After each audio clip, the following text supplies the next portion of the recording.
স্বাগত ইন্ডিপেন্ডেন্ট টেলিভিশনের সাপ্তাহিক বিশেষ আয়োজন আশার বাংলাদেশের সঙ্গে আছি আমি জাহিদ হোসেন। আজকের আয়োজনটি সাজানো হয়েছে বর্গা চাষীদের ঋণ দানের সাফল্যের উপরে। প্রথমে আমরা এই বিষয়টি প্রতিবেদন দেখব। ফসলের অধিকার নিয়ে জমির মালিকের সঙ্গে বর্গা চাষীদের বিরোধ দীর্ঘদিনের। নানা সময়ে বিভিন্ন আন্দোলন হলেও দিন বদলেনি বর্গা চাষীদের। প্রান্তিক এসব চাষির ভাগ্য বদলাতে তাই জমি ভাগাভাগি ব্যবস্থাপনায় পরিবর্তনের লক্ষ্যে জমি বন্ধক নিতে বর্গা চাষীদের জন্য এবার চালু হয়েছে ঋণ কর্মসূচি। ইতিমধ্যে এর সুফল পাচ্ছেন বিভিন্ন এলাকার চাষিরা। বাংলাদেশ ব্যাংকের একটি প্রকল্পের আওতায় এই কর্মসূচি বাস্তবায়ন করছে বেসরকারি উন্নয়ন সংস্থা ব্র্যাক। শস্য ভাগাভাগির নিয়মের কারণে আমন, বোরো অথবা গম বছরে মাত্র 2টি করে ফসল ঘরে তুলতে পারতেন বর্গা চাষিরা। পারছিলেন না সবজি বা অন্য কোনো ফসল চাষ করতে। তাই এই নিয়মে ভাগ্য বদলাচ্ছিল না কৃষকদের।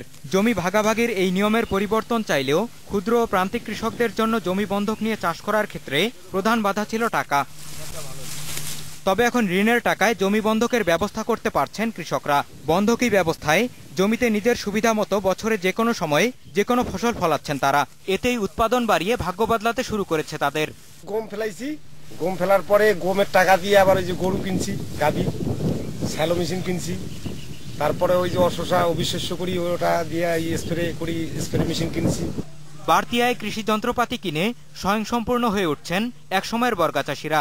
বদলেছে বাড়িঘরের অবস্থাও। 3 বিঘা মাটি আদি আবাদ করছিলাম। আদি আবাদ করে আমি করে আবার ইয়াতে নিছি, বন্ধক নিছি। নেওয়ার পরে একটু আমি যে বাড়ি ঘর একটু মেরামত করছি। দিনাজপুরের খানসামা উপজেলার ক্ষুদ্র চাষীদের এই দিনবদল শুরু হয় 2012 সাল থেকে বেসরকারি উন্নয়ন সংস্থা ব্র্যাকের বর্গা চাষী ঋণ সহায়তা কার্যক্রম চালুর পর থেকে। নির্ধারিত কোনো অঙ্কে বেঁধে রাখা হয়নি এই ঋণের পরিমাণ। মাঠকর্মীরা বাড়ি বাড়ি গিয়ে সম্ভাব্যতা যাচাই করে প্রয়োজন অনুযায়ী ঋণ সরবরাহের ব্যবস্থা করছেন। ক্ষুদ্র ঋণদাতা প্রতিষ্ঠানগুলো সাপ্তাহিক ভিত্তিতে কিস্তি নেয় বলে পরিশোধ করা কঠিন হয়ে পড়ে অনেকের জন্য। তাই এই ঋণের কিস্তি নেওয়া হচ্ছে মাসিক ভিত্তিতে। কম রাখা হয়েছে সুদের হারও। ঋণটা নিয়ে মানুষ যেমন আগে এইভাবে ঋণ পাইতো না, বিভিন্ন এনজিও থেকে বলেন আমাদের ব্র্যাক থেকেই এই বর্গা চাষী প্রোগ্রামটা শুরু হওয়ার পর থেকে এটার ফোকাসটা বাড়ছে। বেসরকারি উন্নয়ন সংস্থা ব্র্যাক বাংলাদেশ ব্যাংকের 500 কোটি টাকার একটি প্রকল্পের আওতায় বর্গা চাষীদের সহায়তায় এই ঋণ প্রকল্প বাস্তবায়ন করছে। দেশের 46টি জেলার 250টি উপজেলায় 5.5 লাখ কৃষকের মাঝে বর্গা চাষ ঋণ কার্যক্রম চালাচ্ছে প্রতিষ্ঠানটি। মঞ্জুর মোর্শেদ, ইন্ডিপেন্ডেন্ট নিউজ। এ বিষয়ে আলোচনার জন্য স্টুডিওতে উপস্থিত আছেন বেসরকারি উন্নয়ন সংস্থা ব্র্যাকের কৃষি অর্থনীতি গবেষণা ইউনিটের সিনিয়র ফেলো এবং সমন্বয়কারী মোহাম্মদ আব্দুল মালেক, ব্র্যাকের সিড অ্যান্ড এগ্রো এন্টারপ্রাইজ প্রোগ্রামের হেড সুধীর চন্দ্র নাথ, বাংলাদেশ কৃষি বিশ্ববিদ্যালয়ের সাবেক উপাচার্য এম.এস. আত্তার মণ্ডল ও ঢাকা বিশ্ববিদ্যালয়ের অর্থনীতি বিভাগের সহকারী অধ্যাপক অতনু রাব্বানী। আপনাদের স্বাগত। প্রথমেই আমরা একটু আলোচনার সুবিধার জন্য সুধীর চন্দ্র নাথের কাছে জানতে চাইব যে এই যে প্রকল্পটি আসলে মূল বিষয়টি কিভাবে আপনারা মাঠ পর্যায়ে কাজটা করছেন সেটা যদি একটু বুঝে নেন। প্রথমেই আপনাকে এবং দর্শকদেরকে ধন্যবাদ জানাচ্ছি। বেসিক্যালি আসলে আমি এই প্রকল্পটির মূল কাজের আগে আমি বাংলাদেশের যে কৃষির যে গুরুত্বটা এই গুরুত্বটাকে একটু আমি আলোচনা করতে চাচ্ছি। এই কারণেই তাহলে আসলে এর যে গুরুত্বটা কেন ব্র্যাক আজকে বর্গা চাষী উন্নয়ন কর্মসূচির সাথে নিজেদেরকে সম্পৃক্ত করেছে তাহলে এটা বুঝতে সবচেয়ে সুবিধা হবে। আমরা যদি দেখি যে বাংলাদেশের আসলে খাদ্য নিরাপত্তার জন্য কৃষি একটি বড় ধরনের ভূমিকা পালন করতেছে এবং এই বাংলাদেশের কৃষি সেক্টরের সাথে কিন্তু 70 থেকে 80% লোক প্রত্যক্ষ এবং পরোক্ষভাবে সম্পৃক্ত আছে। আমরা যদি সমীক্ষাতে যদি বলি population division of United nation তার একটি তথ্যে বলে গেছেন যে 2050 সালে বাংলাদেশের জনসংখ্যা দাঁড়াবে প্রায় 19.5 কোটি। সেখানে আমাদের খাদ্য উৎপাদনের দরকার হবে প্রায় 5 কোটি মেট্রিক টন, যা 2009 এবং 2010 উৎপাদন মৌসুমের চেয়ে 30% বেশি, 30% বেশি। এখন এই 30% বেশি যদি আমাদেরকে উৎপাদন করতে হয় তাহলে এর সাথে সম্পৃক্ত কারা? সম্পৃক্ত হলো কৃষক। সেই কৃষকের জন্য আমরা কি করণীয় আছে বা কি করতেছি সেটা একটু আমি আলাপ করতে চাচ্ছি। বাংলাদেশে যদি 1960 সালে যেখানে আমাদের কৃষক খামার ছিল 61 লাখ, সেটা 2008 সালে সেখানে আমরা প্রায় এখন 1.50 লাখে এসে দাঁড়াচ্ছে। তার কারণ হলো যে বড় বড় কৃষক যেই পরিবারগুলি তার জমি নিজের ব্যবস্থাপনা নিজে করতে পারতেছে না, বিদেয় ছোট কৃষকের কাছে খানা ছোট কৃষকের কাছে তাদের জমি বা তার জমির ব্যবস্থাপনাগুলো চলে যাচ্ছে। তো এখন এই বড় কৃষকরা কেন পারছে না? যেহেতু আমাদের যে আসলে মজুরির দাম বেড়ে যাচ্ছে, উপকরণের দাম বেড়ে যাচ্ছে, ইরিগেশন ব্যবস্থাপনার দাম বেড়ে যাচ্ছে, যার জন্য ছোট ছোট কৃষকরা এখন এই কাজের সাথে সম্পৃক্ত হচ্ছে। তো যার জন্য আমরা যদি দেখি যে এখন ছোট কৃষকদের ভিতর যদি দেখি যে প্রান্তিক কৃষক যার সংখ্যা প্রায় 22% বিগত 12 বছরে বেড়ে গেছে, যা এখন প্রায় 40 লাখ কৃষক। যদি বলি আমি মার্জিনাল কৃষকের সংখ্যা যেটা প্রায় 38% বেড়ে গেছে বিগত 12 বছরে, সেটা প্রায় 80 লাখ। এখন এই 80 লাখ কৃষক এবং তারা বেড়ে যাওয়ার কারণটা একটাই হলো, যেহেতু বড় বড় কৃষকদের জমিগুলা ছোট কৃষকদের এবং প্রান্তিক কৃষকদের হাতে চলে যাচ্ছে বিভিন্ন ব্যবস্থাপনায়। এবং একইভাবে যদি দেখি যে আসলে বর্গা চাষি বিগত 10 বছরে বর্গা চাষি সেখানে পরে 58% হয়ে গেছে। এখন এই সংখ্যাগুলি তো বেড়েছে, কিন্তু যেটা আমাদের বেশি আগ্রহ জাগায় যে এই ধরনের বর্গা চাষি যে কোনো ঋণ দেওয়ার জন্য খুবই ঝুঁকিপূর্ণ একটি গোষ্ঠী, সেই ঝুঁকিটা আপনারা কিভাবে মোকাবেলা করছেন এবং এই ঝুঁকি মোকাবেলা করে তাদের কাছে পৌঁছানো যাচ্ছে কিভাবে? এখন দেখুন যে আসলে যেহেতু আসলে বর্গা চাষিদের জন্য প্রচলিত ঋণ ব্যবস্থাপনায় যে ঋণগুলি দেওয়া হচ্ছে সেটা আসলে তাদের জন্য ঋণ বান্ধব না। যেহেতু ঋণ বান্ধব না, সেহেতু তারা অসমর্থিত যেটাকে বলেছে মানে অর্থাৎ স্থানীয় মহাজন, স্থানীয় ল্যান্ড যাদের ভূস্বামী আছে তাদের কাছ থেকেই কিন্তু এই ঋণগুলি তারা নিয়ে থাকেন। তো এখন নিতে গিয়ে তাদের কি হচ্ছে, তাদের যেমন অতিরিক্ত ইন্টারেস্ট দেওয়া লাগতেছে, কোনো কোনো ক্ষেত্রে তার নিজের যে সম্পদটা সেখানে কিন্তু তাকে কিন্তু বন্ধক দেওয়া লাগতেছে, কোনো কোনো সময় তার নিজের উৎপাদিত পণ্যটাও কিন্তু অগ্রিম তার কাছে বন্ধক দেওয়া লাগতেছে, কোনো কোনো তার শ্রমটাও কিন্তু তার কাছে কিন্তু অগ্রিম বিক্রি করে তারা নিয়ে থাকে। আপনাদেরটা ভিন্ন কিভাবে? আমাদের ভিন্নটা এই জায়গাটাই, যেহেতু এখানে আমরা যেই কৃষকদেরকে, এখানে তার কোনো বন্ধকির কোনো প্রয়োজন নাই, তার কোনো যেই ব্যবস্থাপনার ভিতর দিয়ে তাকে ঋণটা নিতে খুব সহজভাবে তাকে ঋণটা দেওয়া হচ্ছে।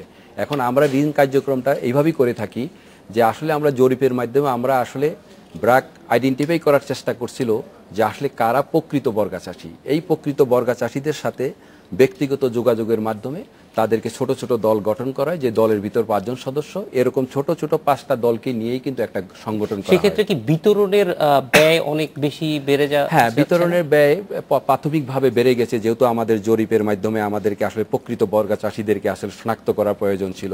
ঠিক একইভাবে তাদের বাড়িতে গিয়ে তাদেরকে ঋণ দেওয়ার জন্য তাদেরকে প্রশিক্ষণের ব্যবস্থা করানো হয়েছিল। এই জন্য প্রাথমিকভাবে কিন্তু আমাদের এই খরচটা কিন্তু প্রাথমিকভাবে বেড়ে গিয়েছিল, কিন্তু পর্যায়ক্রমে কিন্তু এটা আমরা যেহেতু পর্যায়ক্রমে তাদেরকে সংগঠিত করাতে পর্যায়ক্রমে তাদের কিন্তু খরচটা আমরা বিভিন্নভাবে সাশ্রয় করতে সমর্থ হয়েছি।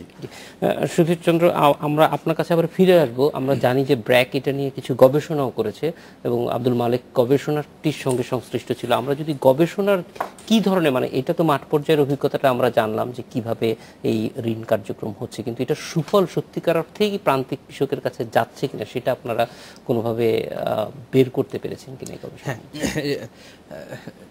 ধন্যবাদ মিস্টার জাহিদ হোসেন। তো আমি সেই বিষয়ে বলার আগে মানে ব্র্যাকের গবেষণা ও মূল্যায়ন বিভাগ একটা গবেষণার হাত দিয়েছে 2012 সালে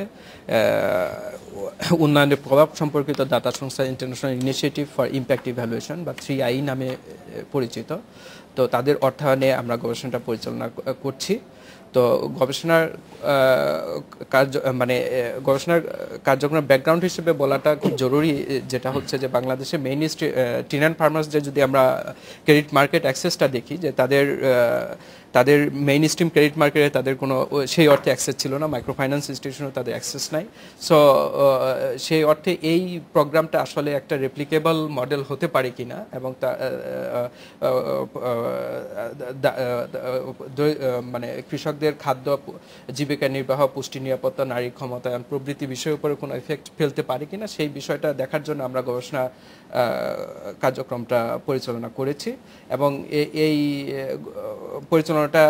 গবেষণা কর্মটি পরিচালিত হয়েছে একটা বর্তমান জমানায় যেই ম্যাথোডোলজিটা ইউজ করা হচ্ছে সেটা র্যান্ডমাইজড কন্ট্রোল ট্রায়াল এবং সেখানে যে জিনিসটা বলে নেওয়া হয় যে যেই ট্রিটমেন্টটা দেওয়া হচ্ছে এখানে দেওয়ার আগেই মানে একটা সিলেকশন প্রসেসটা ঠিক করে নেওয়া সিস্টেমেটিক্যালি, যে দুটি গ্রুপ নির্বাচন করা, যেখানে একটি গ্রুপে ট্রিটমেন্ট দিয়ে অন্য গ্রুপটিকে ট্রিটমেন্ট না দিয়ে উপসর্গের পরিণতি যারা উপকারভোগী এরকম একটি গ্রুপ এবং আরেকটা গ্রুপ যাদের কোনো ধরনের সিলেকশন প্রসেসটা বেশ সায়েন্টিফিক্যালি এখানে করা হয়, এবং এই প্রসেসটা যাতে আরো মানে পুরো প্রসেসটা যাতে খুব ঠিকভাবে বোঝা যায়, এজন্য আমরা গুণগত মাধ্যমেরও সাহায্য নিয়েছি।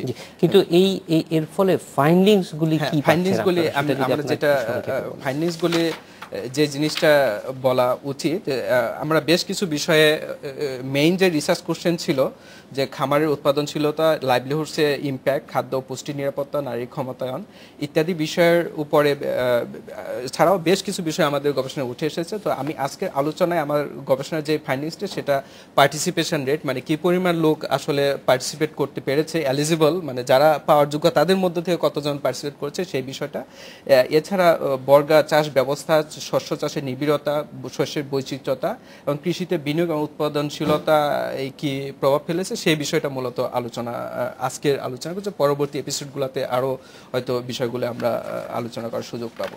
তো আমি যদি শুধু পার্টিসিপেশনটার কথা বলি, যে আমরা প্রথম যে গ্রুপটাকে আইডেন্টিফাই করে নিয়েছিলাম যে তাদের মধ্য থেকে আমরা দেখি যে প্রায় 20% কৃষক বর্গা চাষির প্রকল্প হতে ঋণ নিয়েছে, এবং তাদের গড় ঋণের পরিমাণ ছিল প্রায় 7,000 টাকা, যদিও এটা খুবই কম। কিন্তু আপনি যদি এই বর্গা চাষি যেই গ্রুপটা লোন নিচ্ছে এরা কিন্তু বেসিক্যালি কোনো জায়গা থেকে লোন পাচ্ছে না, সো তারা লোনটা নিয়ে এগ্রিকালচার অ্যাক্টিভিটিস করতে পেরেছে এবং সেখানে কিছু রিটার্ন আমরা পেয়েছি, সেটা আমরা দেখব পর্যায়ক্রমে। তো এই জায়গায় আমি একটু বলে আমরা একটা বিরতির পরে একটা বিরতির পরে আমরা ফিরে আসব, কিন্তু বিরতির পরে আমি একটু আব্দুল সাত্তার মন্ডলের কাছে জানতে চাইব যে এই যে প্রকল্প নেওয়া হচ্ছে এবং বিশেষ করে বর্গা চাষীদের আসলে প্রয়োজনটা কেমন এবং সেই প্রয়োজনটা কতটুকু আমরা মানে এই ধরনের প্রকল্পের মধ্য দিয়ে এটা যদি রেপ্লিকেট করা হয় তাহলেও সেটা কতটুকু পূরণ করা সম্ভব হবে, সেটা আপনি কিভাবে দেখছেন? একটা বিরতির পরে আপনার কাছ থেকে আশা বাংলাদেশে নিচ্ছে একটা বিরতি।